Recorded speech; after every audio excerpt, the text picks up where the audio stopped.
శుక్లాంబరధరం విష్ణుం శశివర్ణం చతుర్భుజం ప్రసన్నవదనం జాయే సర్వవిఘ్నోపశాంతయే అగజానన పద్మార్గం గజానన మహర్నిశం అనేకదంతం భక్తానం ఏకదంతం ఉపాస్మహే గురుబ్రహ్మ గురువిష్ణు గురుదేవో మహేశ్వర గురు సాక్షాత్ పరబ్రహ్మ తస్మై శ్రీ గురువే నమః.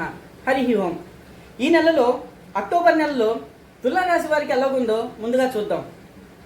1వ ఇంట్లో కుజుడు, 5వ ఇంట్లో రాహు, 6వ ఇంట్లో శని, 10వ ఇంట్లో గురుడు, 11వ ఇంట్లో శుక్రుడు కేతు, 12వ ఇంట్లో బుధుడు రవి.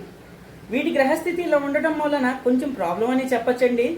ముందుగా వీళ్ళు ఎలాంటి ప్రాబ్లమ్స్ ఎదుర్కొంటారు అంటే దుఃఖం కొంచెం ఎక్కువగా ఉంటుంది. అంటే ఎప్పుడో పాస్ట్ మెమరీస్ గుర్తు రావటం కానీ ఇలాంటివి జరుగుతూ ఉంటే కొంచెం వాటిని ఓవర్ థింకింగ్ అవాయిడ్ చేస్తే సరిపోతుందండి.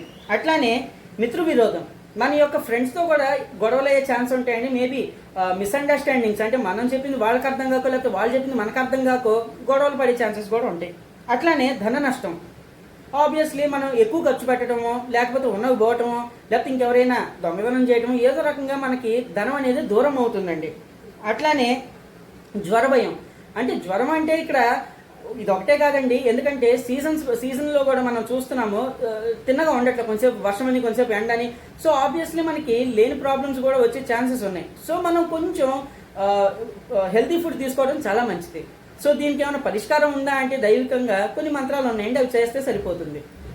ఓం దుమ్ దుర్గాయ నమః, ఓం భాస్కరాయ నమః. అలా మనం ఈ మంత్రాలతో రోజు 108 సార్లు పూజ చేస్తే మనకి కొంచెం ఫలితాలు అనేది మంచిగా ఉండే ఛాన్స్ ఉంటుందండి. స్వస్తి.